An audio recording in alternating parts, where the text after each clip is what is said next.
Okay. It's a little getting chilly. The wintertime is coming round the corner. And little Karma over here, she decided to go up to the neighbor's house and go through their fence to get to the back and almost got eaten by coyotes, or at least maybe one coyote today, according to my friend Tracy. She said, "Hey, Karma's over there. There's a coyote." And I started hearing her going, her little Mexican crying thing. What's she chewing on? Are you trying to kill your little orange monkey? Well, so luckily she escaped that. And she was wearing a cute little sweater because it's kind of cold. I had a sweater on her, and oh, her sweater was all dark in the back, like she'd been dragged through the mud or something, but we made it. She heard my voice and I said, "Karma, come home." She came home. Whew. She went under the fence and came back home, and wow, that was like by the skin of her teeth. So I have another skin of my teeth going on over here. Let's see if I can share my screen. What do I have going on here? Let me see. What is this? Oh, hey, let's look at this for a second. Skin of your teeth. Let's talk about that, shall we? I went to, oh, well, let's see. I don't exactly want to say it yet because I think I'm getting things reported right now. Huh. Yeah. Because when you get into some type of a contract, sometimes they want to slip a little securitization in there. Isn't that right? What are you crying about? You're okay. Let's read what this says. Definitive illegality. That means something's illegal. Of securitization. What's that, you say? Securitization? Well, when I was signing some contracts the other day, what they were telling me was called real estate, but it really wasn't real estate. It's more like airtime. Interesting how they were trying to slip in some securitization in there. And I said, why am I signing something here? Because I'm not doing any type of loan. Why does it say interest rate and down payment? I'm not making any down payment. I'm paying in full. And the guy, the manager, what was he? Some type of a, I don't know, safety manager. He was saying, well, we just want to make sure that you feel secure with the numbers that we're, showing you. I go, secure about the numbers? I don't feel secure at all. What are you talking about? And the other manager was like, well, we don't think you should continue to go on with this. And I said, I don't think so either, because this securitization is illegal. And how did I know that? Because I've been reading this. Look at this is page 1 of 58. I don't even know where I got this document, but it's a good one. Oh boy, I printed out all 58 pages too.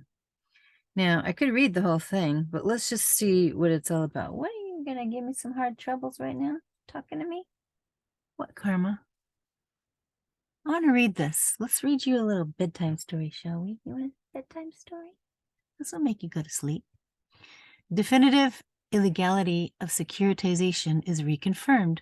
It is illegal to assign an asset without the asset owner's prior written permission. All engaged in this racketeering know it.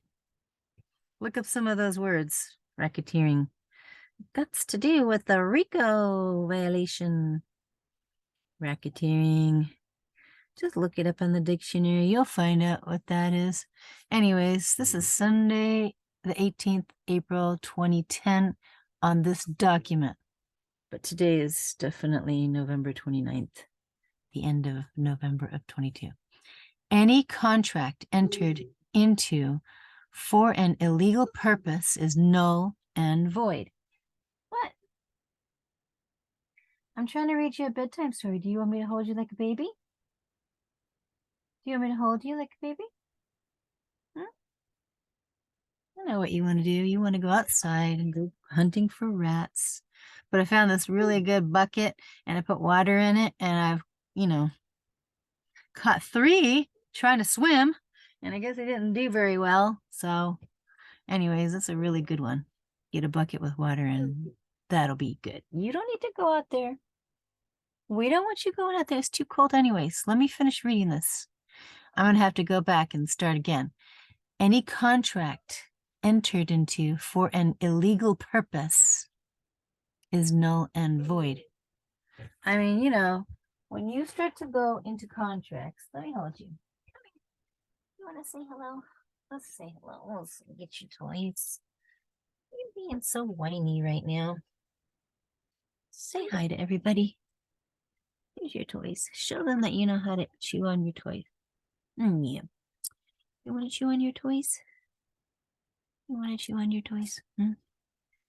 It says the text of the SEC, that's the Security and Exchange, I don't know, corporation? What does that mean? It's a complaint against Goldman Sachs and Company filed on the 16th of April, 2010, is available in the report, also dated 18th of April. To access the SEC complaint, please press back to archive or the archive button homepage. The report contains a brief commentary in note form.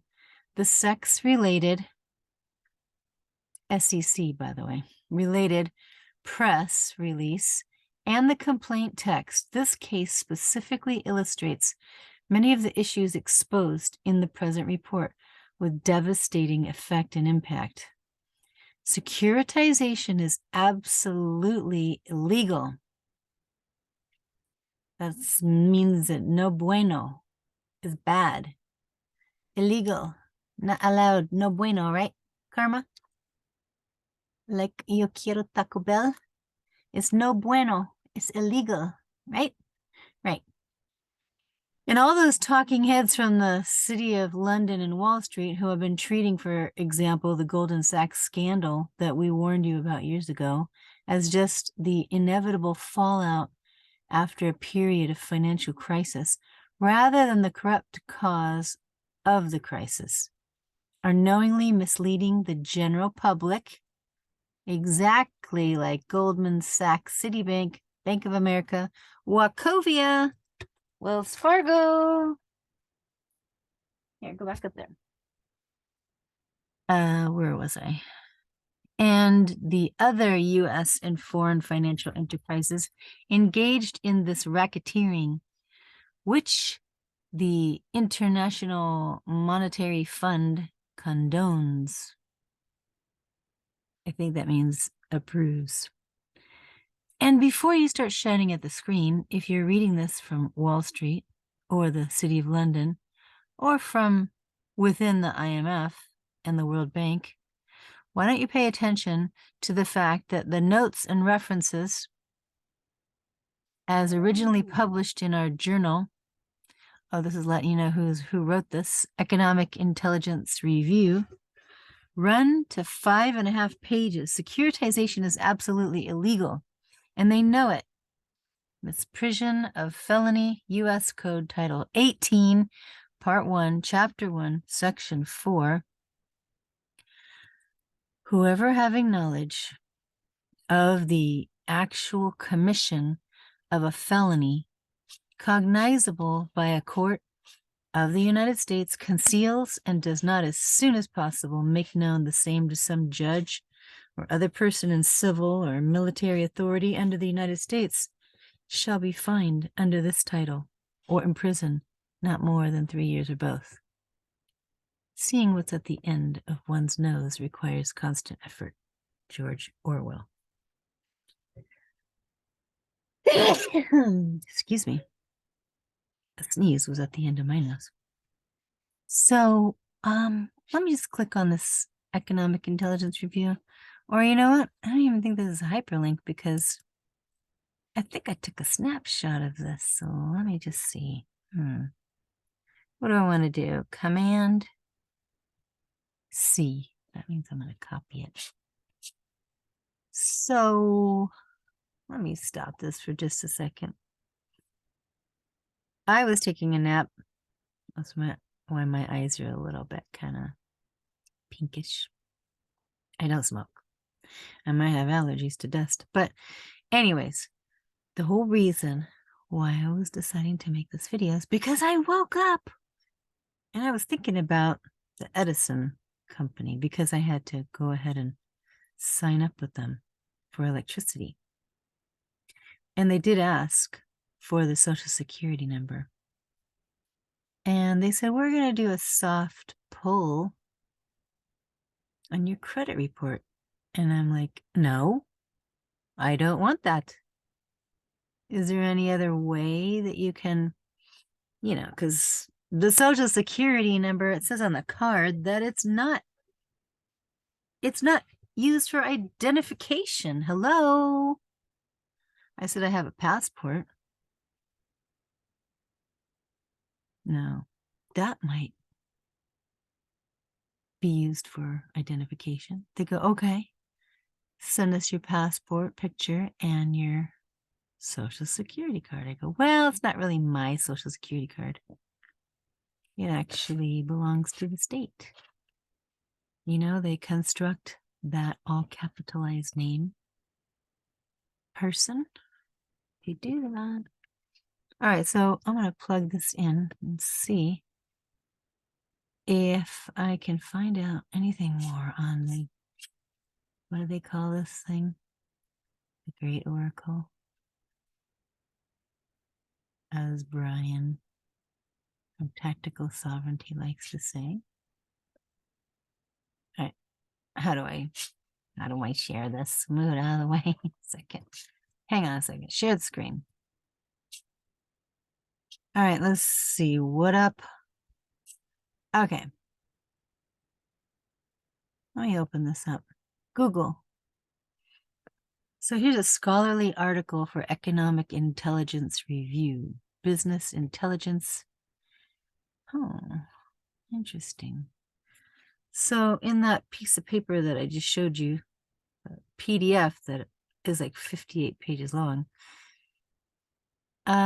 this right here is that hyperlink. And I went ahead and I saved it. And now we're going to click on it and see if it takes us somewhere. Ready? Here we go.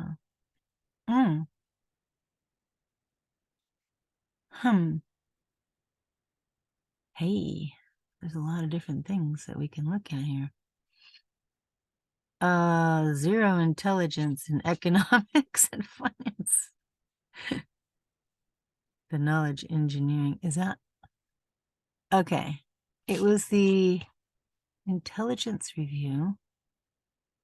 Economic reasoning and artificial intelligence. What's that? I don't think I want to get into that right now. Economic intelligence and national security. Oh, I'm Canadian. Huh. I don't exactly know where this is going to lead us. Artificial intelligence in management. Challenges and opportunities. No. Huh. This one up here was from France, but we're not in France. Well,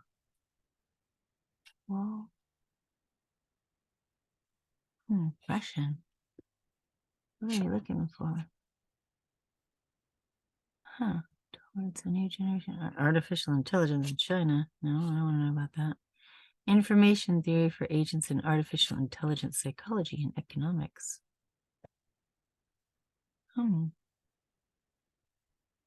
Strange. Economic intelligence review. That was what the hyperlink was for. But I'm not seeing economic intelligence review. Let me see. Wow.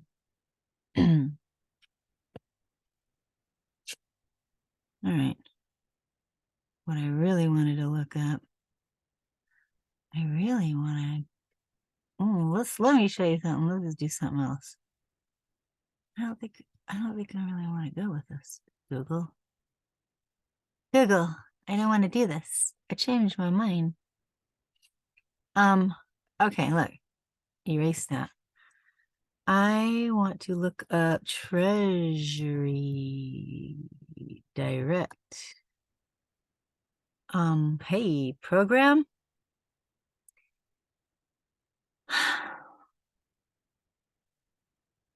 Savings bond calculator. That's what I want to look up. Isn't going to let me find it. I don't see it. A model for valuing bonds and embedded options. Financial Analysis Journal. Savingsbond.gov. All right, I think we've got to go to treasurydirect.com first. Treasurydirect.com. All one word. And let's just see.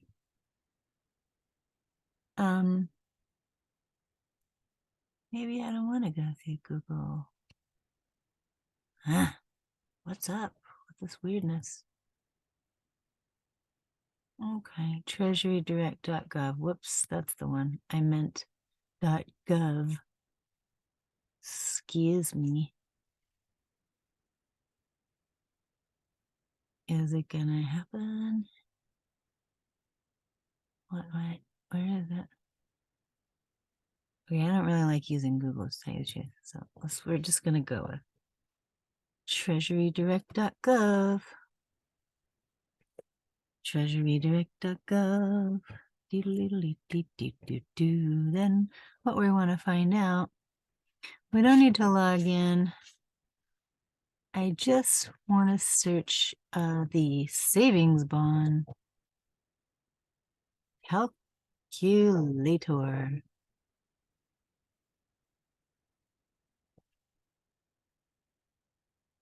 So, savings bond calculator.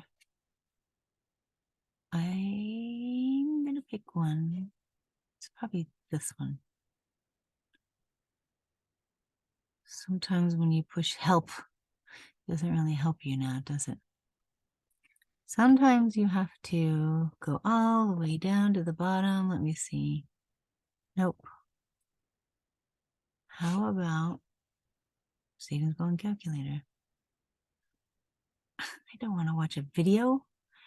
Treasury retail securities. Maybe I do want to watch a video. I don't think so. No, I don't. But you could. If you go on there, you can watch it yourself. Savings bond. Edit bank account. Account authorization. Well, no, I don't want to do any of those.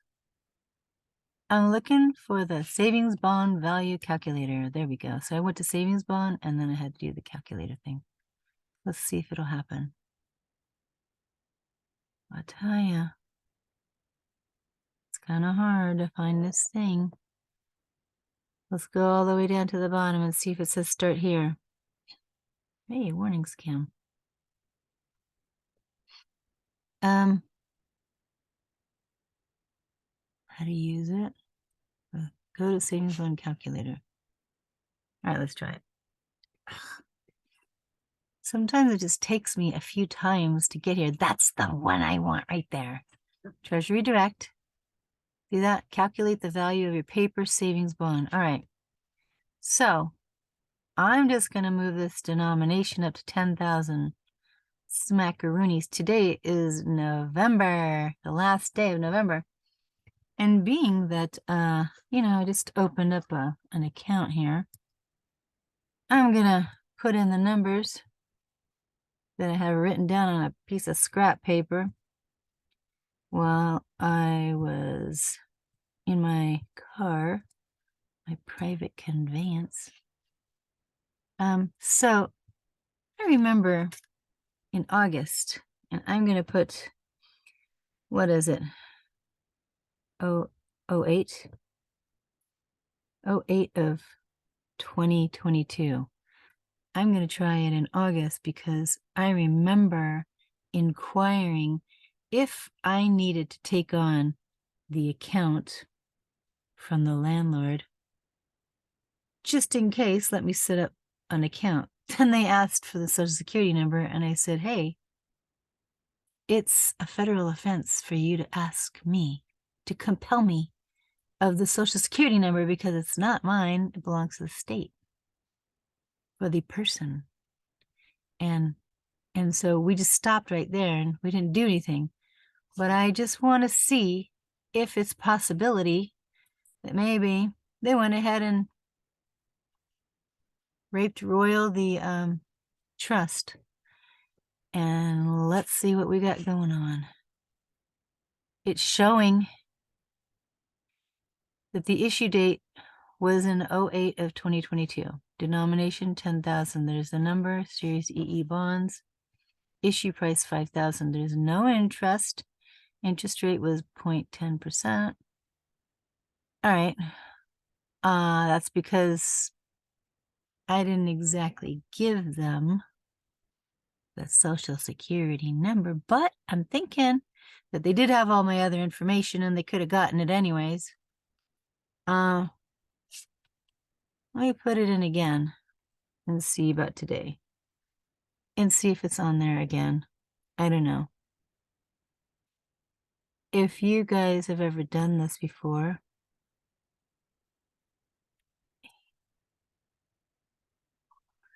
I think I got the, there's the number. I could have just clicked on it. What is today? We're going to say 11/11/2022. Let's calculate and see if another row comes up down here. It should, because I did this time give them that because they said they were going to turn off. There it is again. Wow. This time the interest rate is 2.10%.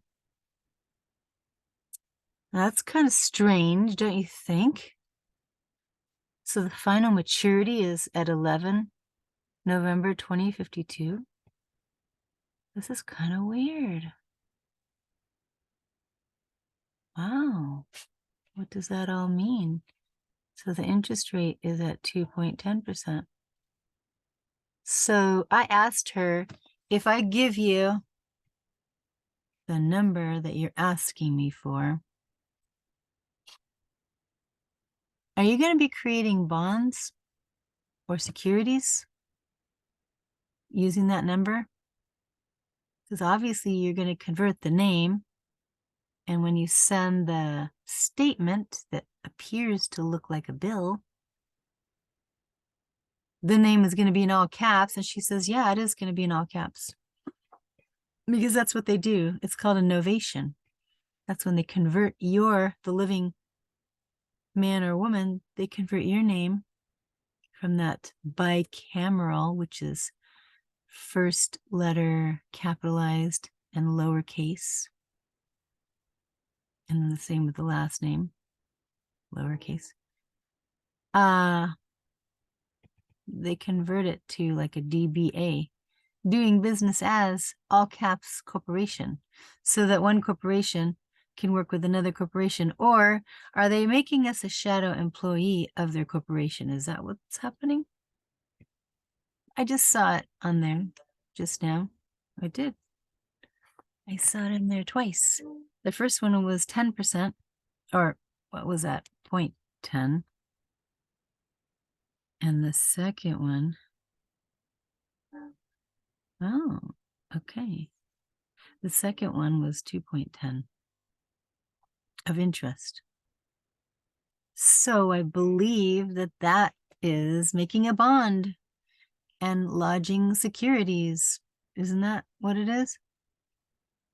So someone in my study group, the reconnaissance study group, mentioned that the remittance coupons is a check. It's our dividend.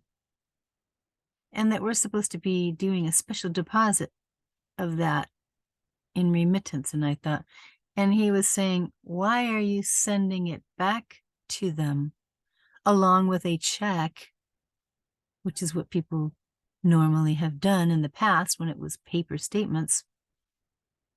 And now that a lot of people understand about everything done electronically, you don't see all the little written, hidden verbiage. So you ask again to have a paper statement so you can read everything.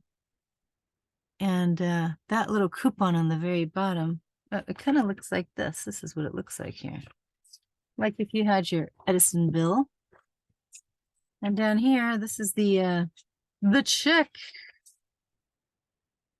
You know, that you can do a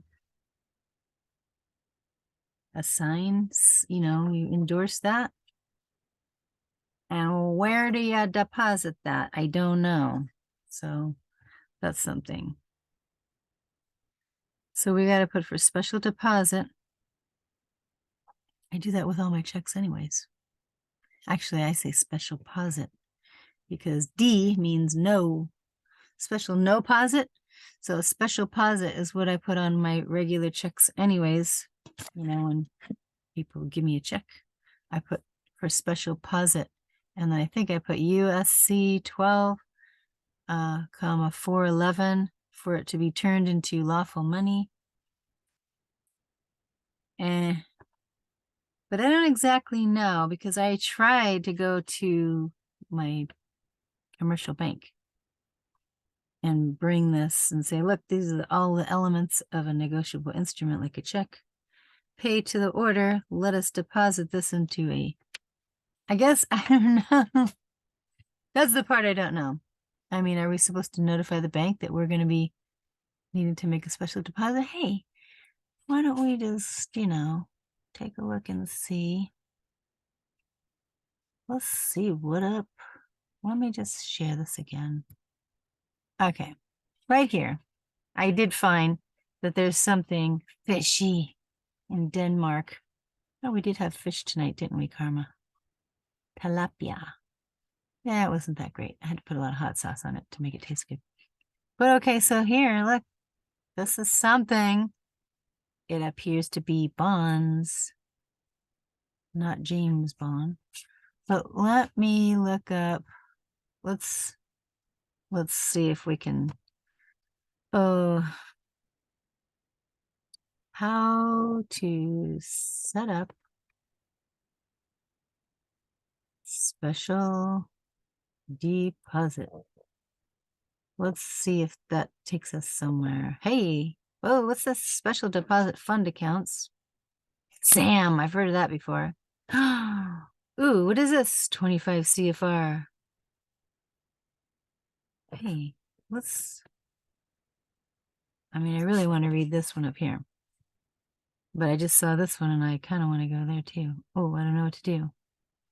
Whoa, there's two good ones. Well, let's just go here first. 25 CFR, subpart H, special deposit accounts. Yeah, let me see. Hey, what is this all about?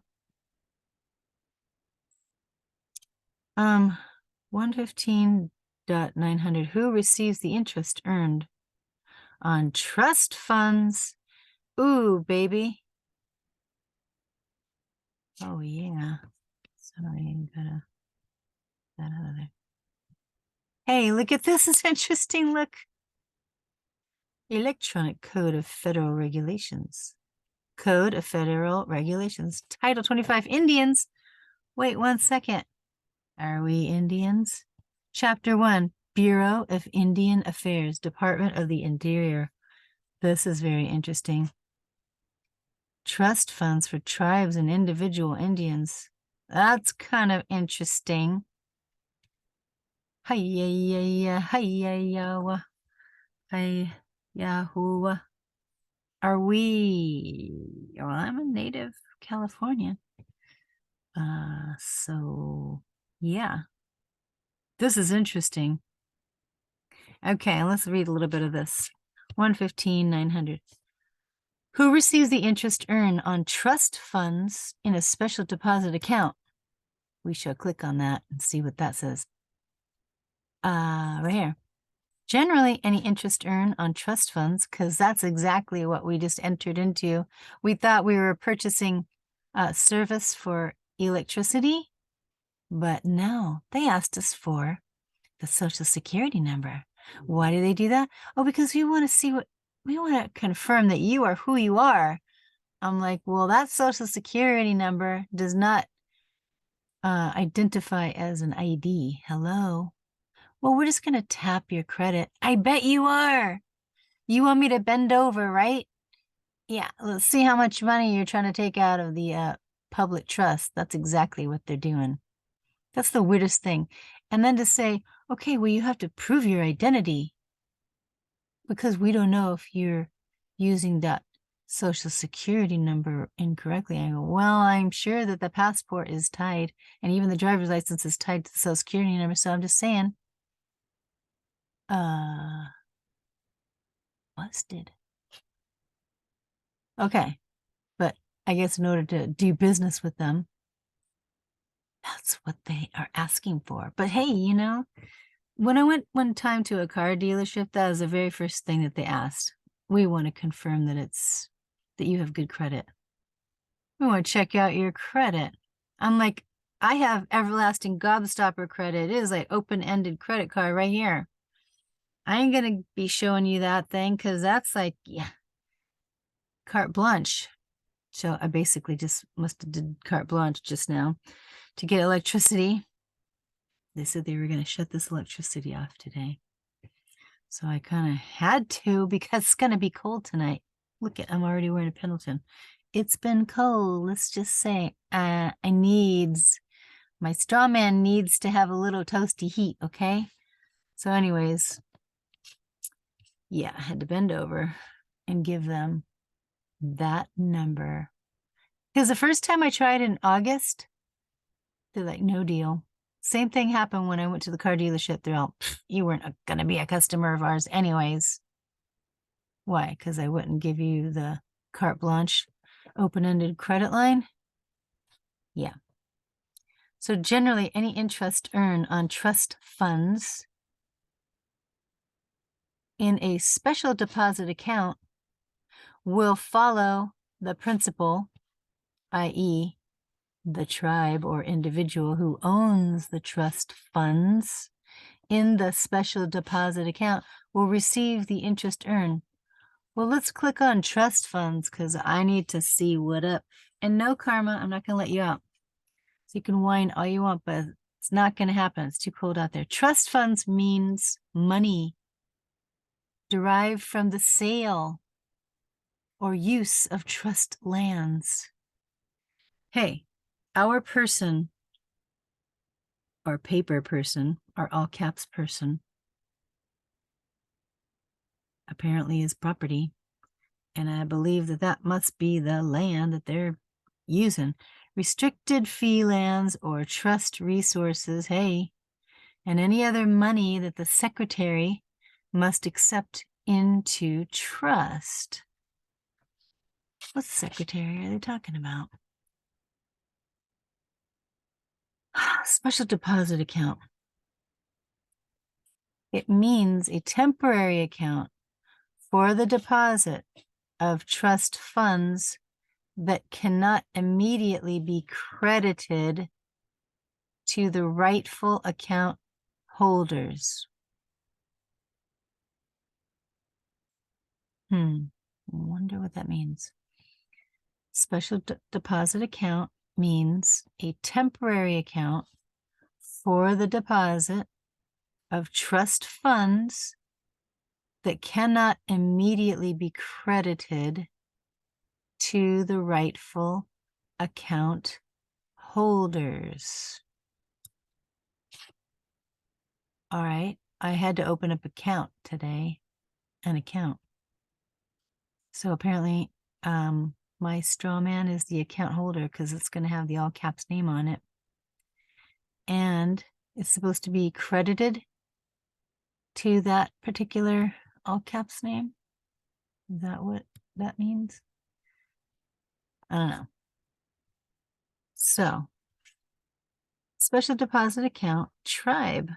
or individual who owns the trust funds, same definition there, in the special deposit account will receive the interest earned.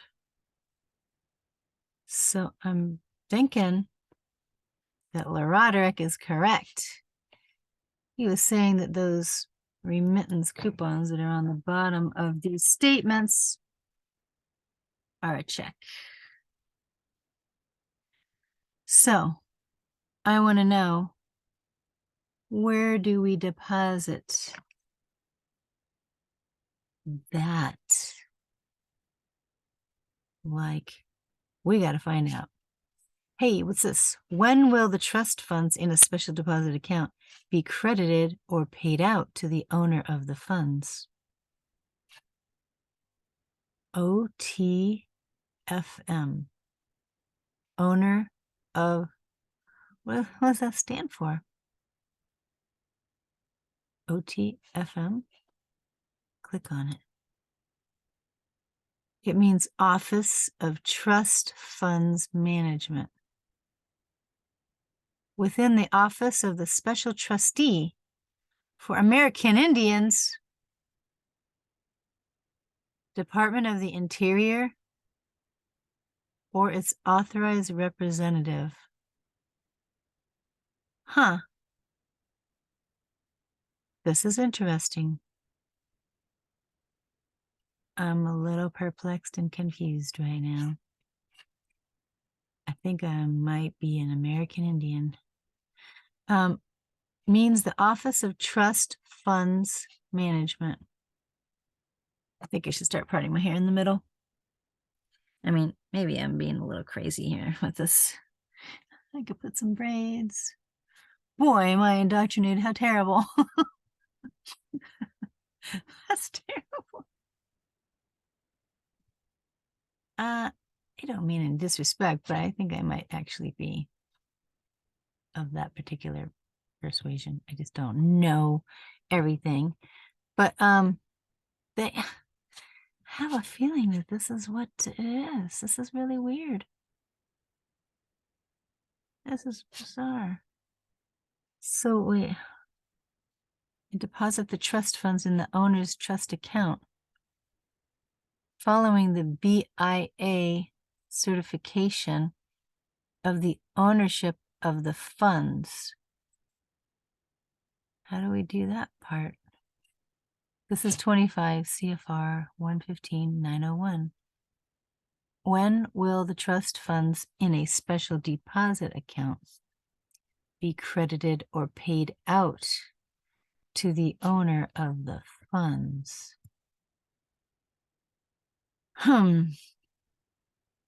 What's this?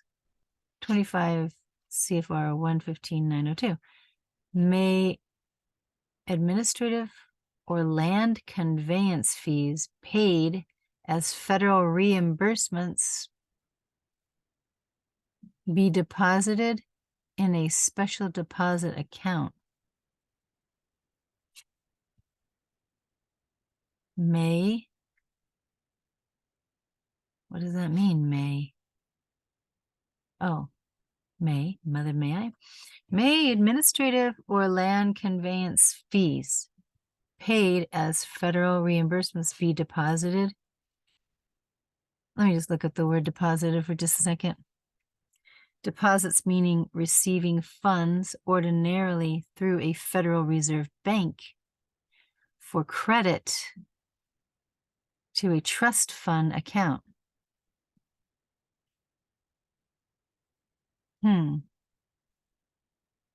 Deposits meaning receiving funds ordinarily through a Federal Reserve Bank for credit to a trust fund account. All right.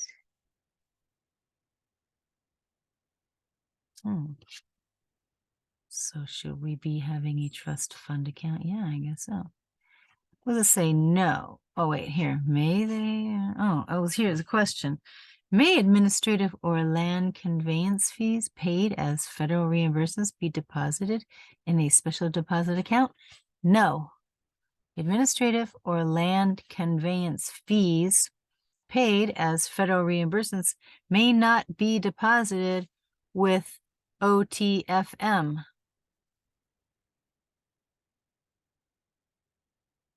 Wait, what was that meaning again? Office of Trust Funds Management. Within the Office of the Special Trustee for American Indians, Department of the Interior, or its authorized representative. So no. Which includes special deposit accounts.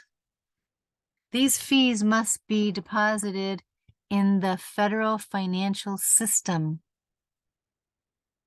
These fees? You mean like these fees? These fees must be deposited in the federal financial system. Well, what's that? Let's see next. Fees? Here we go. 25 CFR 115.903. May cash bonds, for example, performance bonds. Ooh, I've heard of that one before. Appeal bonds. Ooh, sounds like court. Be deposited into a special deposit account? No. Cash bonds may not be deposited with the OTFM. That was the office. Oh, tribe. What was that called again? I gotta look again, sorry. Office of Trust Funds Management. Okay. So, which includes the special deposit accounts at the Office of Trust Funds Management. Cash bonds held by the secretary are to be deposited in non-interest bearing accounts. Oh, until the term of the bonds expire. Wait 1 second now. Okay, so non-interest bearing accounts until the term of the bonds expire. Well, my particular bonds that I just saw on the Edison thing, it looked like it was 2032. So, what up? Am I supposed to be having a separate account that's non-interest bearing account? And then you put them in there for some strange reason? I think so. I don't know. Let's see what's going on. Okay, 115.904, where earnest money is paid prior to secretarial approval of a conveyance or contract instrument involving a trust, involving trust assets, may the BIA, I hate it when they do that.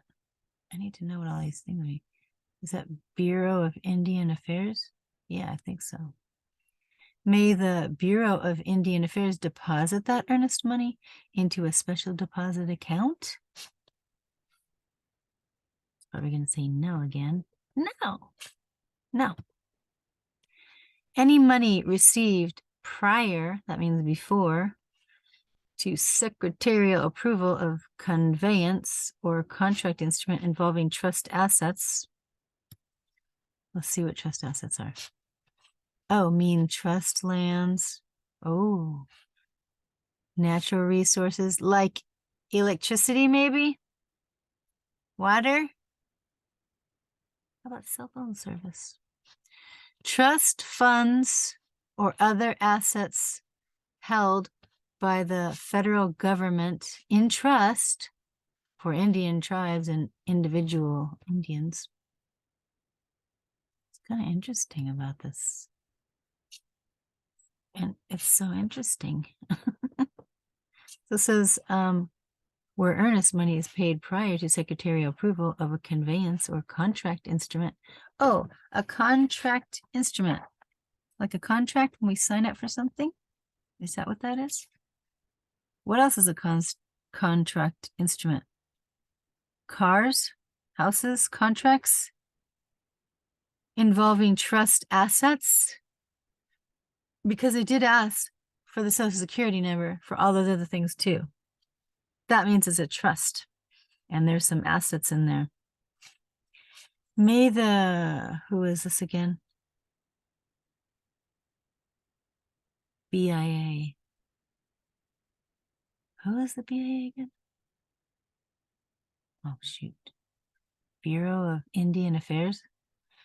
May the Bureau of Indian Affairs deposit that earnest money into a special deposit account? No. Any money received prior to secretarial approval of conveyance or contract instrument involving trust assets must be deposited into a non-interest-bearing, non-trust account. Oh, that's interesting. Isn't that interesting? So we will need to open up a non-interest-bearing, non-trust account. Non-interest-bearing, non-trust account. After the secretary approves the conveyance or contract instrument involving trust assets, the money designated by the conveyance or contract instrument will be deposited into a trust fund account. Oh, so after the secretary approves. Oh, the secretary. Let's find out who the secretary is. Here we go. Secretary means the Secretary of the Interior. Or, no, Karma, we're not going anywhere. Or an authorized representative. Or an authorized representative. Is that us? It also means a tribe or tribal organization if that entity is administering specific programs, functions, services, or activities previously administered by the Secretary of the Interior. Huh. But now authorizes under a Self-Determination Act contract. Hey, this sounds very good. Pursuant to the 25 U.S.C. 450F. Or a self-governance compact. I like this. Pursuant to 25 U.S.C. 558 CC. Oh, we're going to have to look at that. Is there a hyperlink to that? Probably not. Well, I could probably just grab it. Come on, baby. What's up? Grab it. Command C. I'm going to hang on to that for a second, but let me go back. This is interesting right here. The Secretary of Interior or an authorized representative. It also means a tribe or tribal organization if that entity is administering specific programs, functions, services. You mean like an entity? Is that like Edison? Southern California Edison? And they're administering specific programs, functions, services, or activities previously administered by the Secretary of the Interior, but now authorized under a Self-Determination Act contract. This is interesting. I like this. We should look up Self-Determination Act contract. Pursuant to 25 U.S.C. 450F. Or a self-governance compact pursuant to 25 U.S.C. 558 CC. All right, really quick. Karma, stop it with your whining. All right, look, we're just going to put this in here because this one looks really good. Let's see. Hopefully I'm sharing it.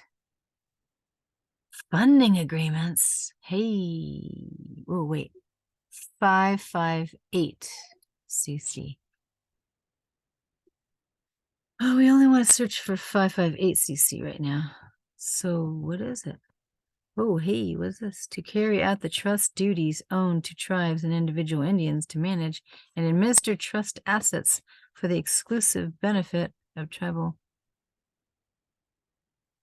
Let's go down here. Special deposit. That's, yeah, we want to go with that. It means a temporary account for the deposit of trust funds that cannot immediately be credited to the rightful account holders. All right. Account holder means a tribe or a person who owns the funds in a tribal or individual Indian money account that is maintained by the secretary. Guess we got to get in contact with that secretary. Account means a record of trust funds that is maintained by the secretary for the benefit of a tribe or a person. Administratively restricted account means an IIM, individual Indian money account, that is placed on temporary hold by OTFM.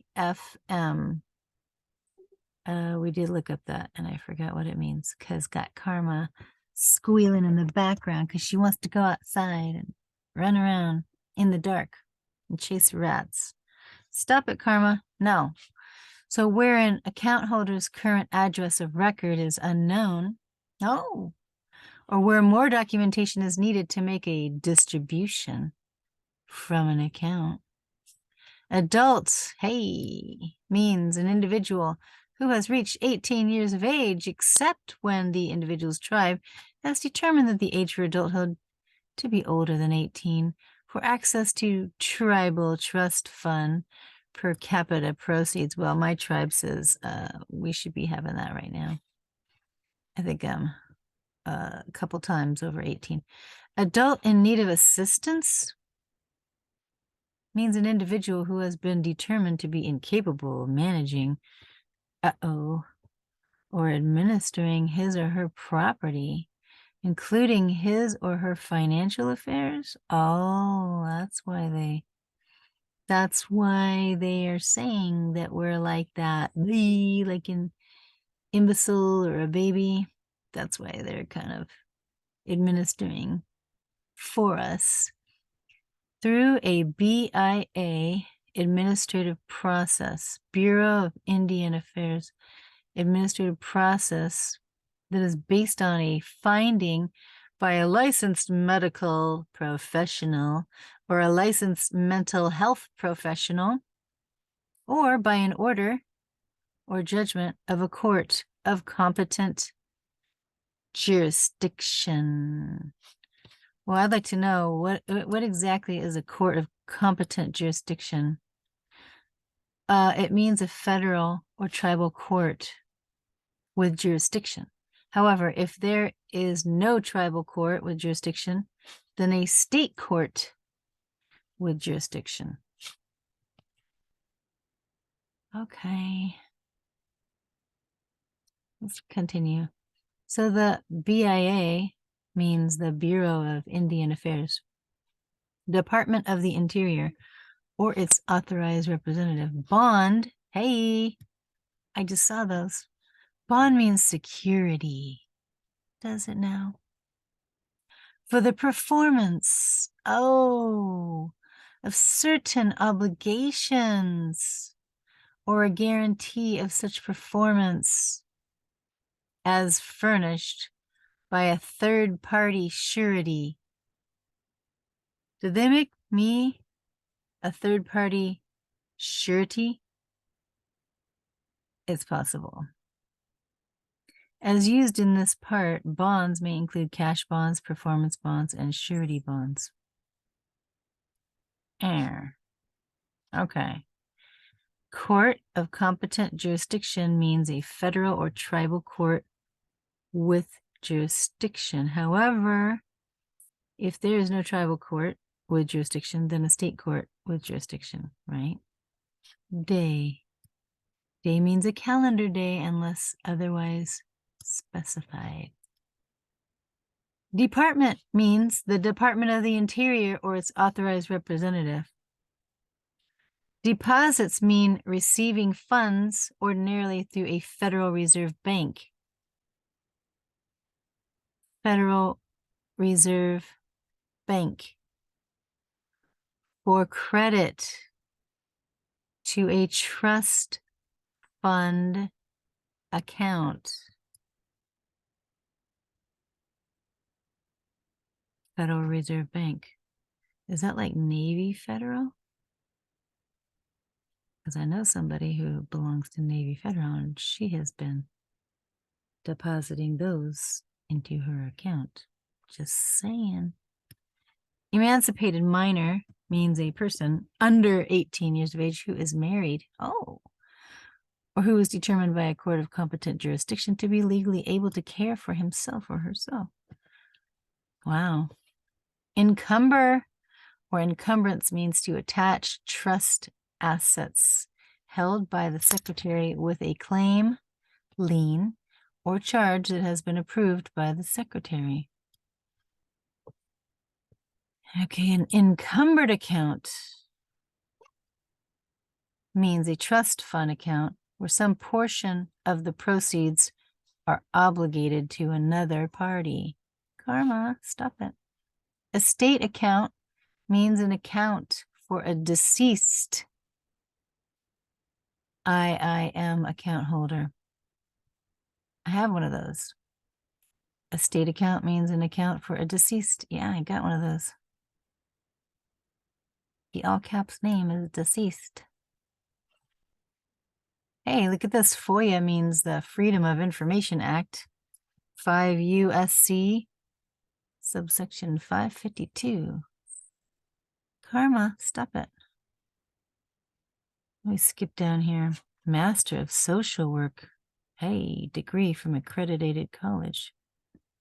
Oh. Oh, okay.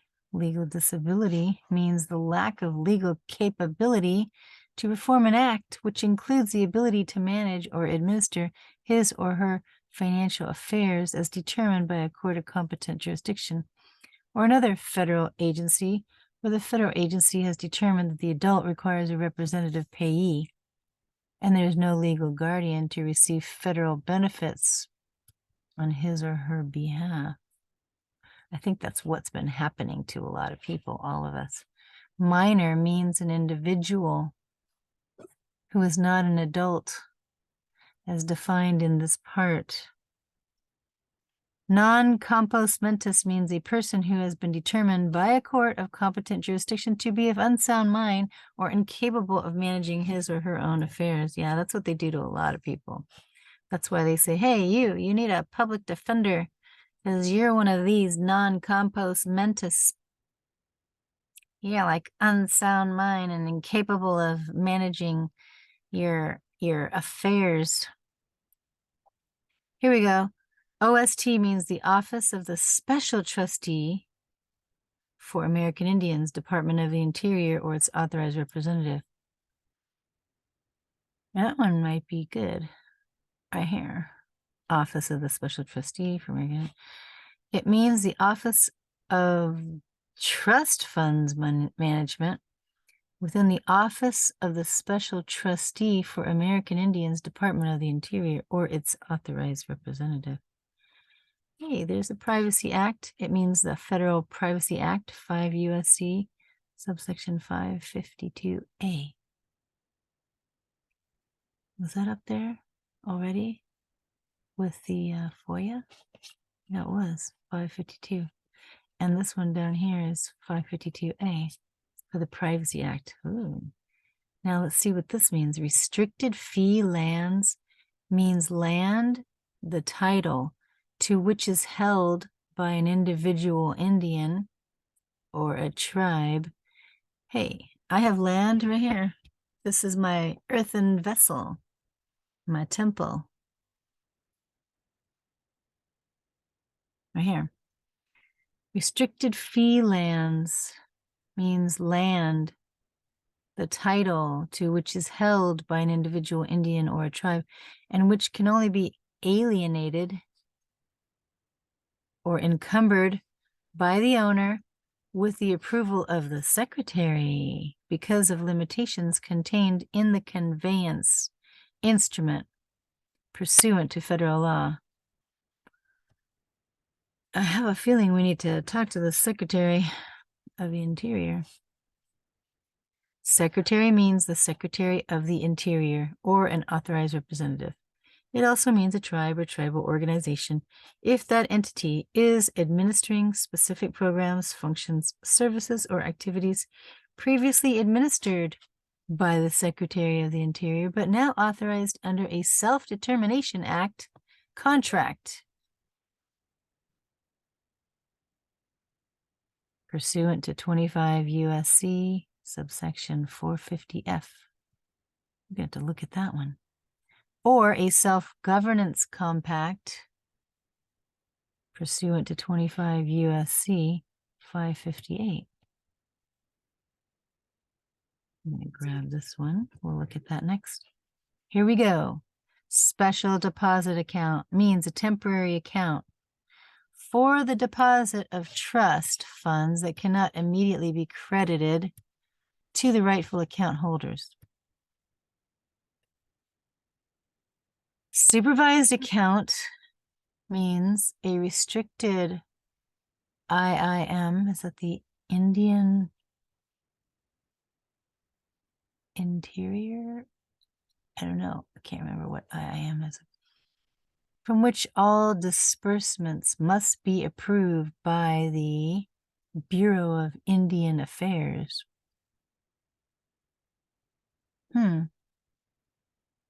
That is maintained for minors, emancipated minors, adults who are in need of assistance. Hey, I know plenty of those. But yeah, sometimes when they put the adults who are in need of assistance, they put them with minors, and then they say under adults under legal disability or adults who are non-compos mentis. Yeah, you don't want to be in that category. I'd rather be on that other self-governing something. Okay, so tribal account or tribal trust account generally means a trust fund account for a federally recognized tribe that is maintained and held in trust by the secretary. Tribe means any Indian tribe, nation, band, pueblo, ranchera, colony, or community, including any Alaska Native village or regional or village corporation, as defined or established under the Alaska Native Claims Settlement Act, which is federally recognized by the United States government for special programs and services provided by the Secretary to Indians because of their status as Indians. Would that be like the Moors, how they're claiming to be indigenous? Indigenous.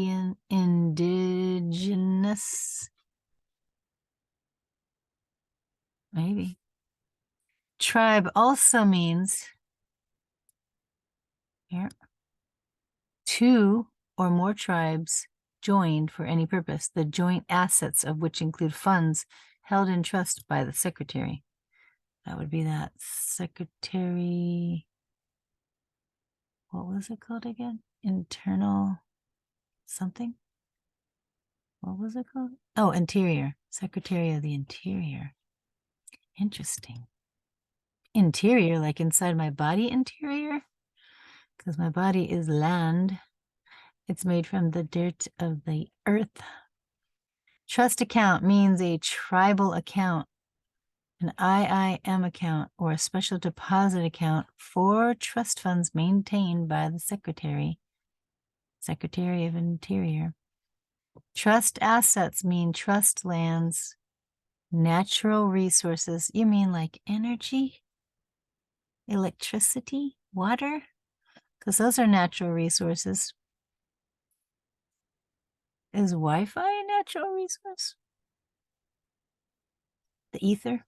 Trust funds or other assets held by federal government in trust for Indian tribes and individual Indians. All right, better get my 23andMe spit test so they can see that I got it in me.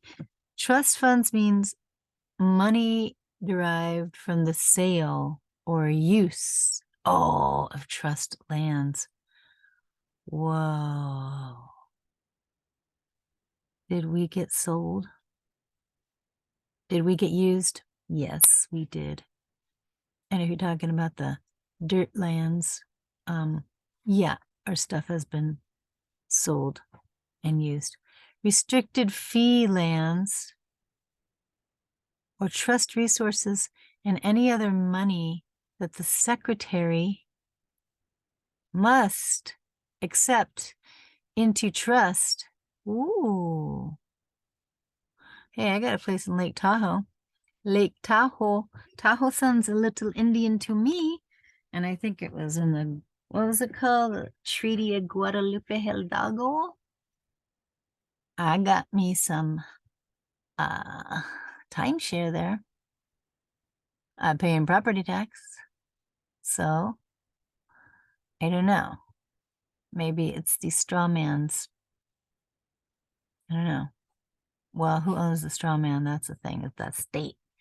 Trust lands means any tract or interest therein that the United States holds in trust. Oh, you mean that Washington holds in trust? Because if you looked up Title 26, you'll see that United States is Washington, D.C. They're the ones that are holding in trust status for the benefit of a tribe or an individual Indian. Okay, man, this is good stuff right here. Trust Reform Act means the American Indian Trust Fund Management Reform Act of 1994. Wow. Publication 103. We got to look at this one. This is a good one. 25 U.S.C. 4001. That's a good one right there. But I already saved something else, and I can't save that yet. Trust resources means any element or matter. Ooh, matter. I would like to settle this matter. Directly derived from Indian trust property. I'm pretty sure everything here was derived from Indian trust property, don't you think? Unrestricted account means an IIM account in which an Indian account holder may determine the timing and amount of disbursements from the account. Hey, I like to have that unrestricted account. That sounds great. Voluntary hold means a request by an individual Indian with an unrestricted account to keep his or her trust funds in a trust account instead of having the trust funds automatically dispersed. We or us or our means the secretary as defined in this part. You or your means an IIM account holder. Okay. We means secretary. You means account holder. So we are account holder. Interesting. Okay. I really like that page. But I think I want to look up another thing that I have on my deal right here. Command V. What is it, Karma? What do you kind of sound like a turkey. Turkey gobble. Are you gobbling like a turkey? Yeah, you're such a good girl. Are you playing with your little unicorn toy? You chewing on it? You really wish that you could chew on rats and stuff and kill things? Chew on those. Okay, so now, here we go. Hey, I like that. Self-determination contract. Let's look at that.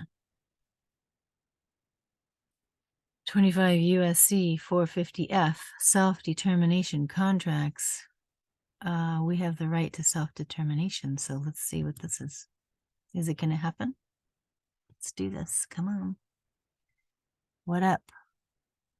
Summary, document, and context. Tribal Self-Governance Demonstration Project Act.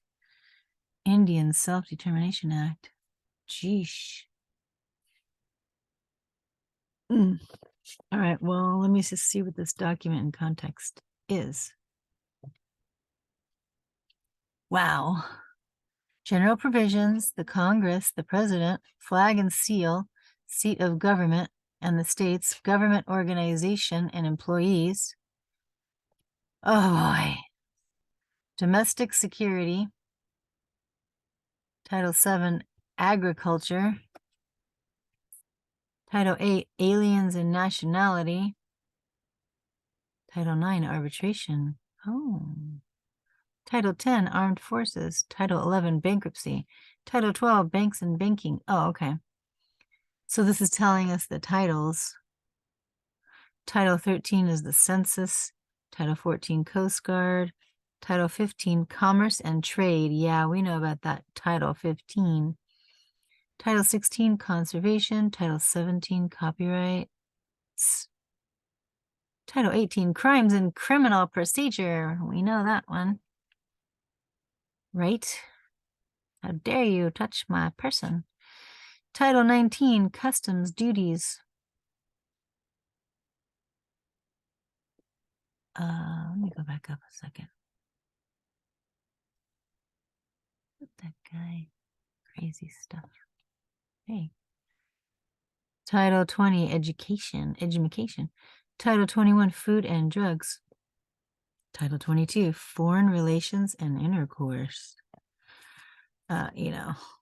Meeting of the minds.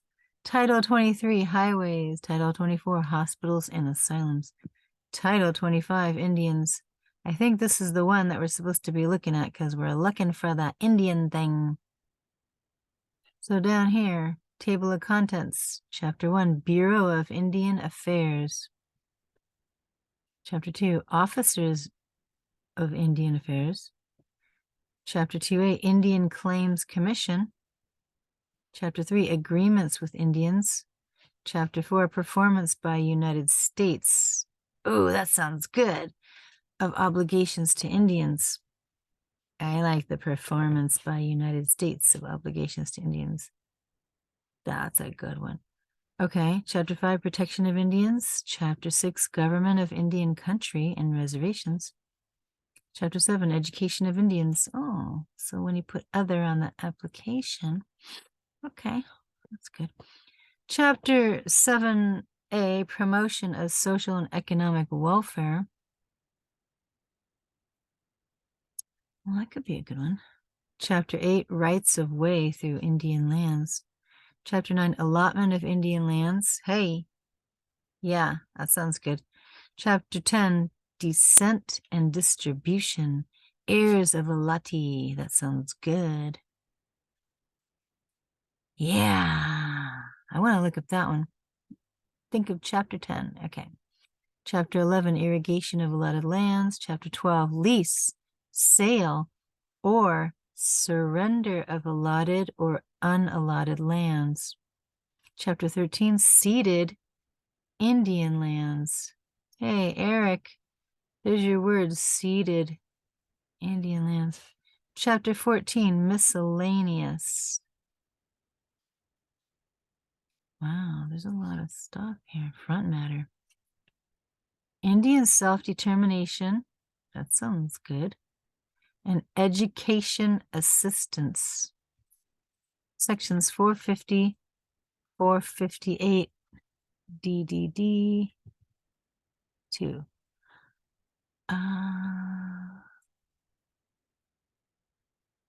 There's a whole bunch of definitions. Reporting and audit requirements for recipients of federal financial assistance. Oh, that might be a good one to look up. Reporting and audit requirements. Oh, criminal activities involving grants, contracts, and penalties. Criminal activities involving grants, contracts, and penalties. Huh. That might be a good one to look at. Wage and labor standards, grant and cooperative agreements, use of excess funds, investment of advance payments, restrictions. Indian self-determination sections 450F. This is the one I think we're looking at. Section 450F, self-determination contracts. Okay, we're going to pick one of the, I'm going to look at that one probably. 450F, yeah. Hey, what's this other one? 450G, repealed or transferred public law 100 through 472, Title II. Grants to tribal organizations or tribes, retention of federal employee coverage, rights and benefits by employees of tribal organizations, contract or grant provision,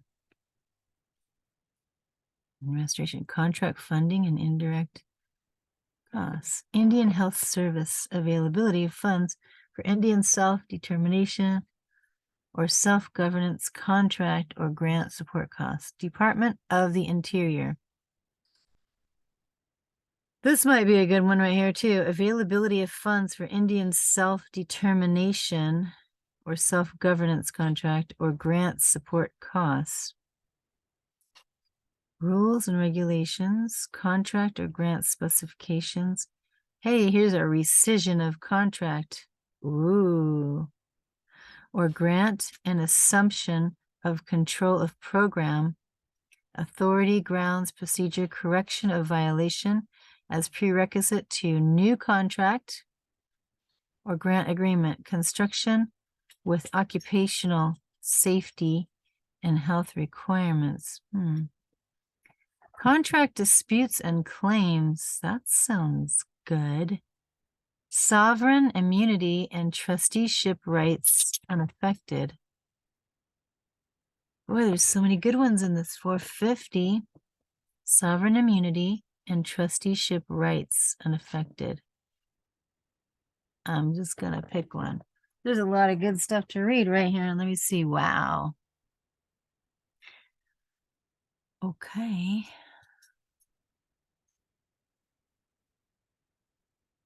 Whoa. The boards of contract appeals of the Department of the Interior or the Department of Health and Human Services, referred to in subsection E, terminated effective 1 year after January 6, 2006, pursuant to section 847G of Public Law 109 to 163, set out as an effective date of 2006 amendment note under section 5372A of Title V. Government organization and employees. Any reference to such boards to be treated as referring to the Civilian Board of Contract Appeals. Publication letter 109 to 163. Formerly set out in a note under section 607 of former title public contracts. Hey, public contracts. The Civilian Board. Hey, the Civilian Board of Contract Appeals was established by section 42 of Public Law 93. This is a good one. To 400. Ho ho. I like this one right here. The Civilian Board of Contract Appeals was established by section 42 of Public Law.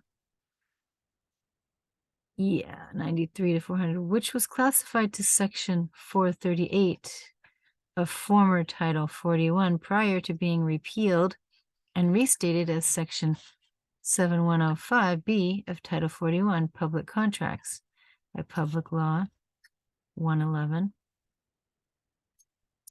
to 350. 37B. Boy, they just move this stuff all over the place, don't they? October 5th, 1988. referred to in subsection E was in the original the date of enactment of these amendments, the date of enactment of the subsection, meaning the date of enactment of the Indian Self-Determination and Education Assistance Act amendments of 1988, Public Law 100-472, which enacted this section. Okay. What was the one?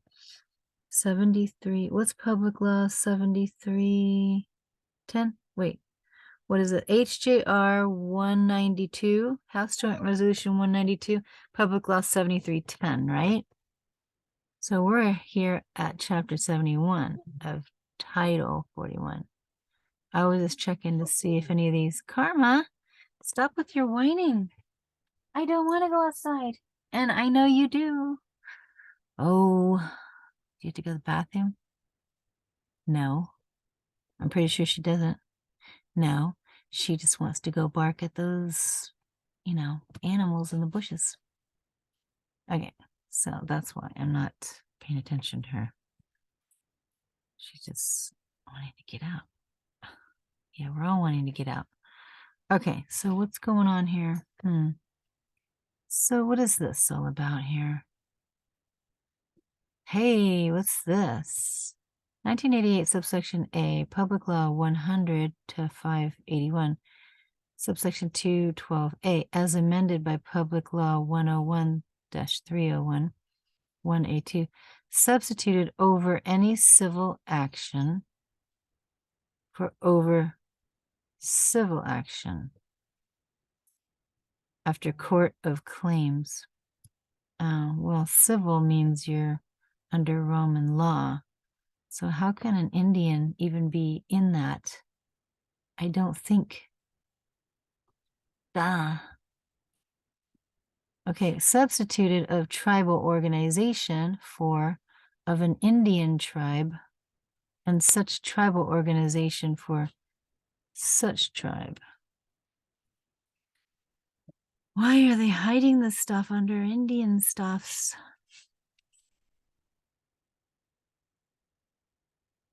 The Equal Access to Justice Act, Public Law 96-481, Act of October 1st, 1980. 94 Statute 2325, as amended, shall apply to administrative appeals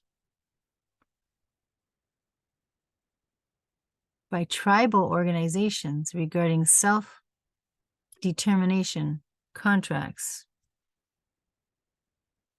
Now, 450, and sovereign immunity and trusteeship rights unaffected.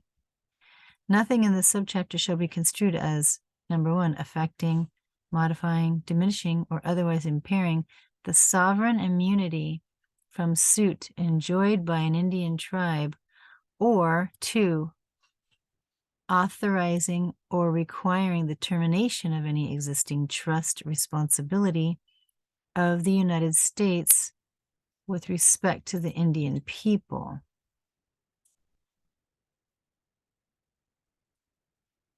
Contracts with states. Indian Self-Determination Act and Education Assistance Act, which comprises this subject. So donations for Indians, use of gifts, annual report to Congress.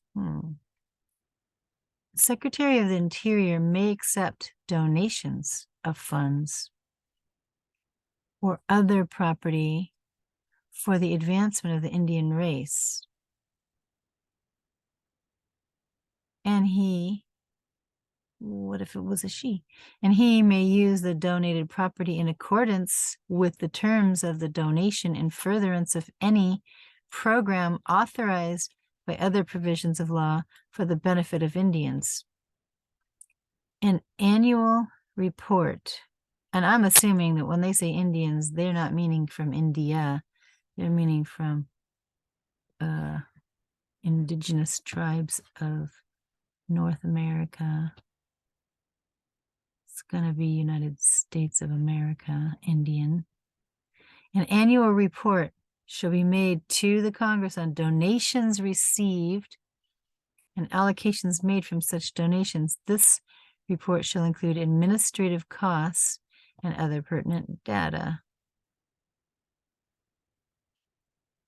Section codification section was not enacted as a part of the Johnson-O'Malley Act, which comprises this part, nor as part of the Indian Self-Determination and Education Assistance Act, which comprises this subchapter.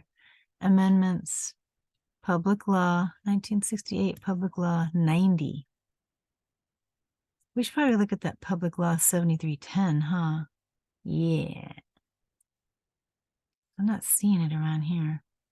Okay. Let me go up here for a second, because that's got to do with us. Like, oh, oops, what happened? Darn it. Oh, well, that's fine. Oh, that's okay. Okay, so Public Law 73-10, because this is 93 Public Law and 100.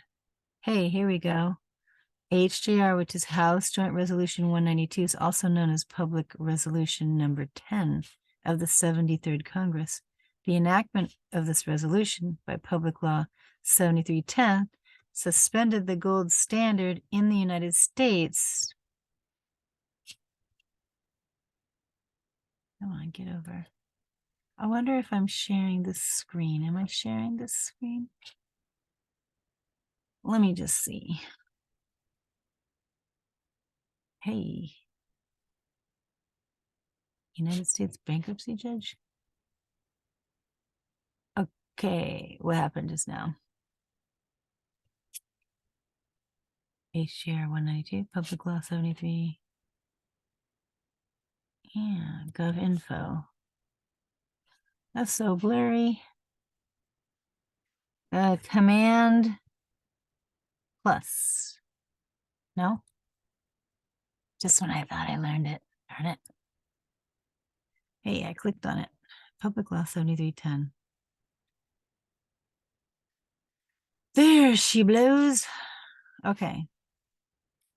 For a second, I'm going to stop share because I just want to make sure that I'm actually sharing all the stuff that I'm sharing. Because sometimes, you know. Here we go. Let's read this Public Law 73B. Okay. Making appropriations for the Treasury and Post Office departments for the fiscal year ending June 30th, 1954, and other purposes. Be it enacted by the state and House, Senate and House representatives of the United States of America in Congress assembled. Title 1, Treasury Department. That the following sums are appropriated, that means taken, out of any money in the Treasury not otherwise appropriated, not otherwise taken, for the Treasury Department for the fiscal year ending June 30th, 1954, namely, Office of the Secretary, salaries and expenses. Yeah, I think I've read this before. Bureau of Accounts, look at all that money. Yeah, for the necessary expenses connected with a public debt. Hey, wait a minute. Administering the public debt. Right here. This is for our bills.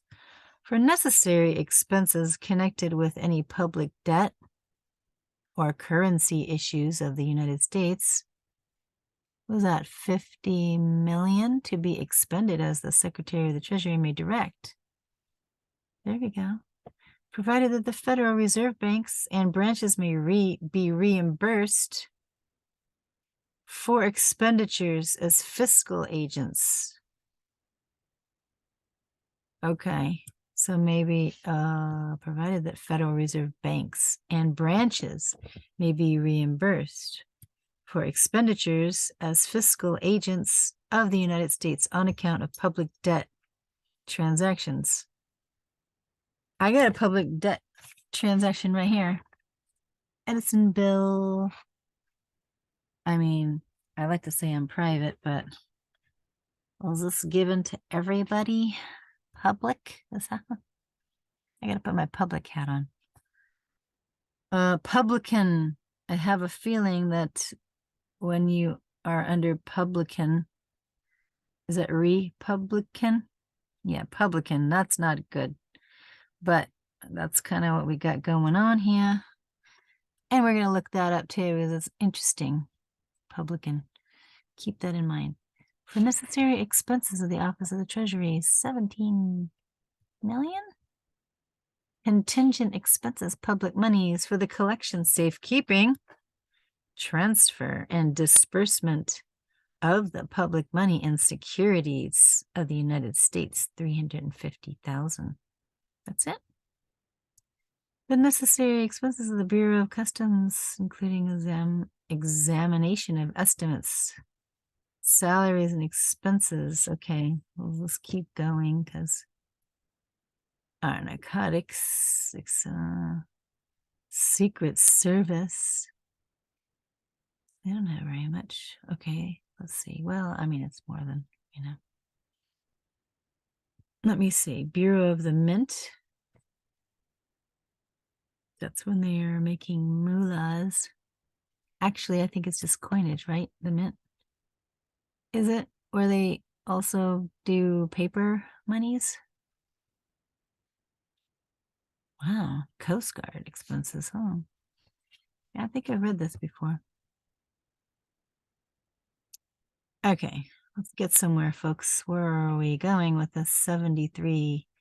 We're looking for 7310. Oh, okay, so we're on 64, 60, 73. Hey, Postmaster General. To attend meetings and congresses. Oh, the rewards is provided for herein. Post Office Department. I think I've read this before.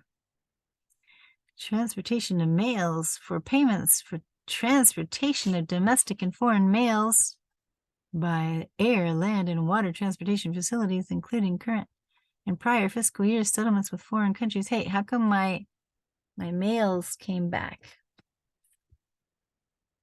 My mails, they came back. I put a 3-cent stamp and they came back. What up? If this is supposed to be paid for, don't they know that at the post office? Come on, people. For settlement of claims. Ooh. Loss of damage to mail. Hey, that sounds good. Wow. General provisions. General provisions. All right, come on. No part of any appropriation contained in this act shall be used to pay the salary or wages of any person who engages in a strike against the government. Is that right? Of the United States, or who is a member of an organization of government employees that asserts the right to strike against the government of the United States, or who advocates or is a member of any organization that advocates the overthrow of the government of the United States by force or violence, provided that for the purpose hereof an affidavit shall be considered prima facie evidence that the person making the affidavit has not, contrary to the provisions of this section, engaged in a strike against the government of the United States, is not a member of an organization of government employees that asserts the right to strike against the government of the United States, or that such person does not advocate and is not a member of an organization that advocates the overthrow of the government of the United States by force or violence. Provided further that any person who engages in a strike against the government of the United States, or who is a member of an organization of government employees that asserts the right to strike against the government of the United States, or who advocates or who is a member of an organization that advocates the overthrow. It sounds the same thing. By force or violence, and accepts employment. Oh. Did you accept employment or salary or wages of George Soros, for which are paid from any appropriation or fund contained in this act, shall be guilty of a felony, and upon conviction shall be fined not more than 1,000 or in prison for not more than 1 year, both provided further. Oh, this act may be cited as the Treasury and Post Office Department's Appropriation Act. Yeah, I don't know. I don't know about that, but now we know. To adjust the salaries, okay. Where's that 7310? Did I pass it? Public Law 73. Are they not showing it here? What up? I don't know what happened to it. They're supposed to show 7310. Why didn't they show it?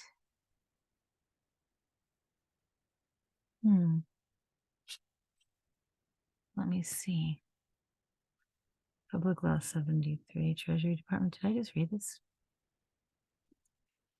I'm not going to read the same exact thing. Where is it? Oh, wow. I was looking for 7310. And I'm not sure I'm seeing it.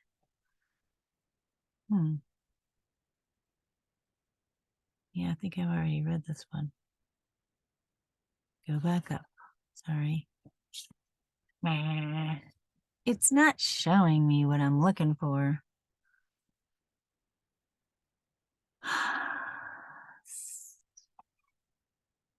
What else do we have here? Hey, rescission of contract or grant and assumption of control program. Let me just see that one for a second. 450 M. Indians. Incorporation by reference. The annual funding agreement is hereby incorporated in its entirety in this contract and attached to this contract as attachment 2. So the Indian Self-Determination and Education Assistance Act referred to in section 1A, B6, BI 11 of the provisions of subsection C setting out the model agreement is Public Law 93. 638 to 638, okay.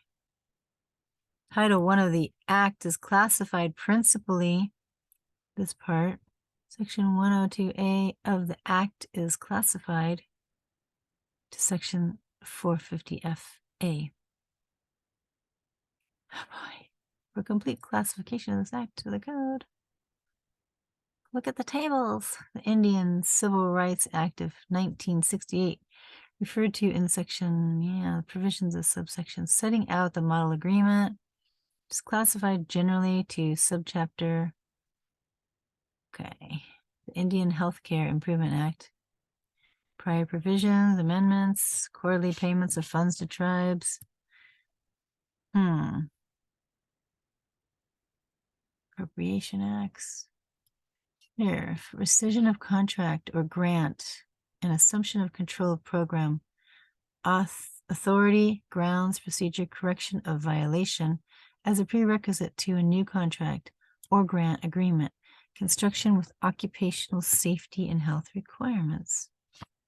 Each contract or grant agreement entered into pursuant to sections 450F, 450G, and 450H of this title shall provide that in any case where the appropriate secretary determines that the tribal organization's performance under such contract or grant agreement involves, number 1, the violation of the rights or endangerment of the health, safety, or welfare of any persons, or 2, gross negligence or mismanagement in the handling or use of funds provided to the tribal organization pursuant to such contract or grant agreement, or in the management of trust fund, trust lands, or interest in such lands pursuant to such contract or grant agreement. Such secretary may, under regulations prescribed by him and after providing notice and a hearing on the record to such tribal organization, rescind, such contract or grant agreement in whole or in part. I thought equity was not in halves. And assume or resume control. Oh, that's how they do it.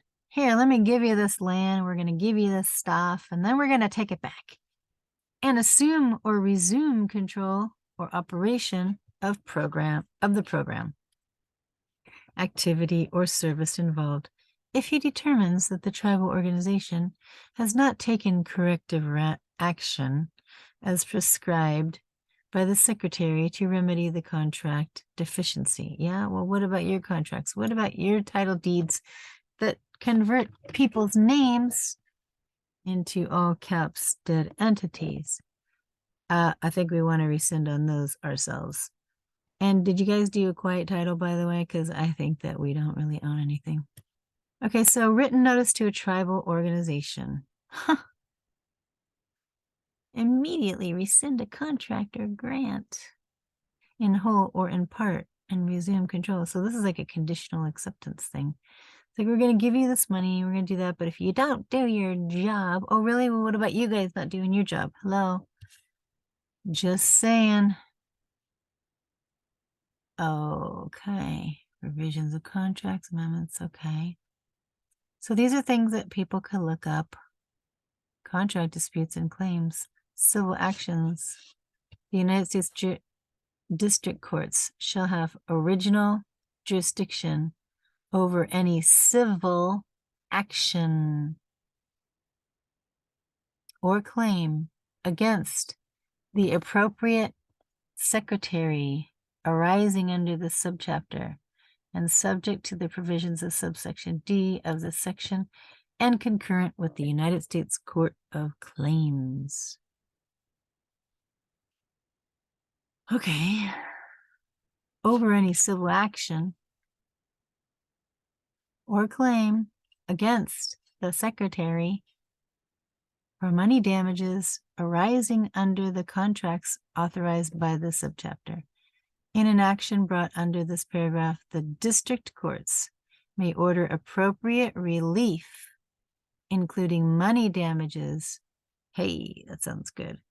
Injunctive relief against any action by an officer of the United States or any agency thereof contrary to this subchapter or regulations promulgated thereunder, or mandamus, to compel an officer or employee of the United States or any agency thereof to perform a duty provided under this subchapter or regulations promulgated hereunder, including immediate injunctive relief to reverse a declination finding under section 450F(a)(2) of this title, or to compel the secretary to award and fund an approved self-determination contract. Revisions of contracts. The secretary shall not revise or amend a self-determination contract with a tribal organization without the tribal organization's consent.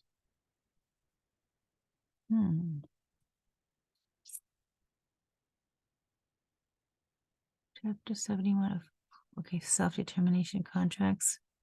Except that all administrative appeals relating to such contracts shall be heard by the Interior Board of Contract Appeals established pursuant to Section 8 of such Act, 41 U.S.C. 607. Subsection of this section shall apply to any case pending or commenced on or after March 17, 1986, before the Boards of Contract Appeals of the Department of the Interior or the Department of Health and Human Services, except that in any such cases finally disposes before October 5th, 1988, the 30-day period referred to in Section 504A2 of Title V shall be deemed to commence on October 5th, 1988. Okay. Equal Access to Justice Act, referred to in subsection Public Law 96 to 481, Title II. For the complete classification of this act to the code, see short title. Notes that under government, Title V, government organization and employees. Title V.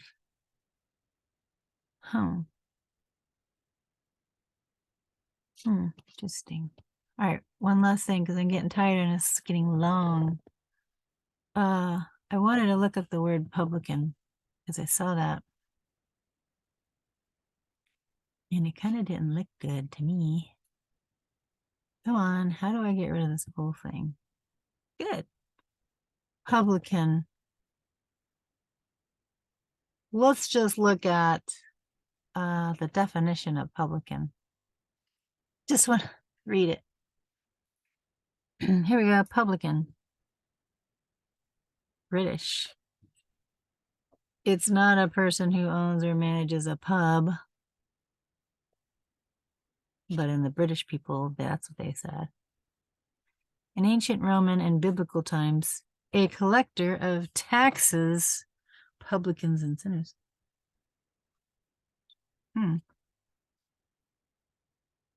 Interesting. What does the publican mean?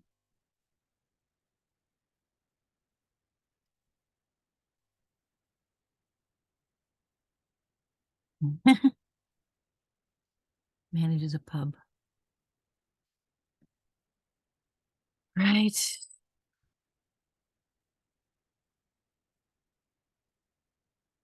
Commerce. Whoa.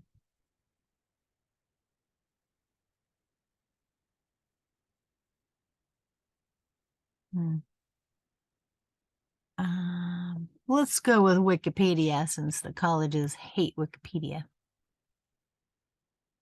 Why do they hate Wikipedia? Because anybody can go in there and put in what they want. And they're not professors. It always needs verification. Come on.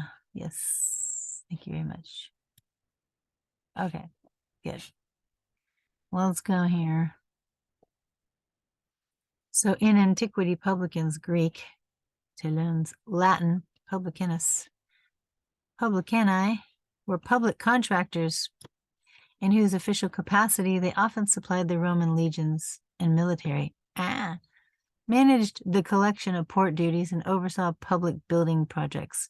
In addition, they served as tax collectors for the Roman Republic and later the Roman Empire, farming the taxes of the Roman provinces and bidding on contracts from the Senate in Rome for the collection of various types of taxes. Importantly, this role as tax collectors was not emphasized until late in the history of the Republic, 1st century BC. The publicans were usually of the class of equites,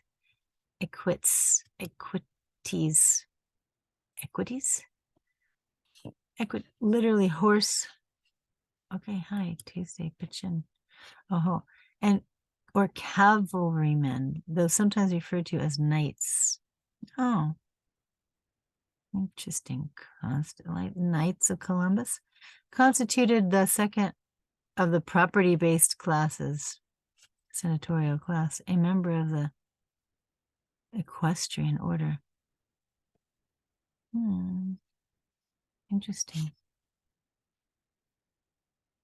All right, go back. Equities. So during the Republican era, civil service, civil, Roman, which was the size of modern middle-sized city governments, dealt with organizing public policy for nearly 30 million people. The solution for day-to-day operation of public administration was the extensive use of private contracting in the implementation of public policies. The earliest accounts of contracting describe contracts for feeding sacred hens, which were honored for warning the citizens of Rome of approaching enemies on the hill of Capitolium in Rome in 390 BC. Private organizations and their managers, the publicani, took care of most public duties, such as constructing public buildings, supplying equipment for the army, operating mines, and most importantly, collecting taxes. The societies participated in tenders for public duties. Those who offered the lowest price won construction deals. Like Northrop. And those who guaranteed the highest amount of collected taxes for the Senate succeeded in tax collection tenders, not chicken tenders. The management structure of the societies represented a core periphery structure with a relatively small permanent management structure and a large short-term operative workforce, which could be adjusted according to the successes and losses in consecutive competitive tenders. It was a bidding war, I guess. Okay, they were probably the first type of limited liability shareholder-owned companies. A legal structure for limiting liability in purely private business activity did not exist at the time. Interesting. To limit personal liability, which could lead to slavery and the confiscation of all personal property, early entrepreneurs invented the practice of common slave ownership, in which a jointly owned slave served as chief executive officer of the enterprise. That's interesting. As slaves were things responsible for only their own cost. They liberated the owners of their personal liabilities. Oh, I gotcha. This is very interesting. You know, you could read this. Just look it up. Publican. So think about Republican. They're trying to bring it back. You think? I'm not saying nothing about being the opposite, Democrat or nothing, because that means mob rule, right? Wow, I had a lot of these open up. Okay, well, I'm getting sleepy, getting tired. It's late. And guess what? The electricity is still on. So what happened? Billing error. That's a good one. And you can still send the remittance coupon as a money order. I did try going to the post office today and I bought a $1 money order. That was weird. She's all, it's $1.65. I'm like, okay, cool. So they only charge 65 cents. No, it's $1.65 for the money order, and you have to still give us a real dollar. I'm like, you mean a debt note? She says, yeah, you can't put it on a credit card. I'm like, oh, how come? That's weird. Are you thinking I'm going to charge you back or something? So it was kind of strange. Like I gave her a dollar bill for the money order for $1 so that I could, you know, I don't know, send it as payment in full because it's money from the post office. And I think if you put a 5-cent stamp on it, it's worth $1,800. That's what I've heard. But don't hold me to that. I don't know. I'm just learning. Anyways, I am getting tired and sleepy. I think that's the same thing. I'm tired. And my feet are cold. So I want to go hop in bed and hopefully I will enjoy electricity. But I was trying to look for a remedy here. And that was interesting. It took us on us interesting little travels about Indians and something about Secretary of Interior. If you happen to know some extra things to let us know how we can get remedy for having these deposited into our accounts, let me know in the comment section. Please like and share. Even if you don't like it, could you please like it, please? I would really like it if you did. But I really want to hear your comments. I mean, you know, the good ones, of course. Like how we can get remedy, because that's what this is all about. Okay. And share for anybody else who needs to hear me lull them to sleep like I think I already did Karma. So I'm lulling myself to sleep talking, so I gotta stop talking. But good night.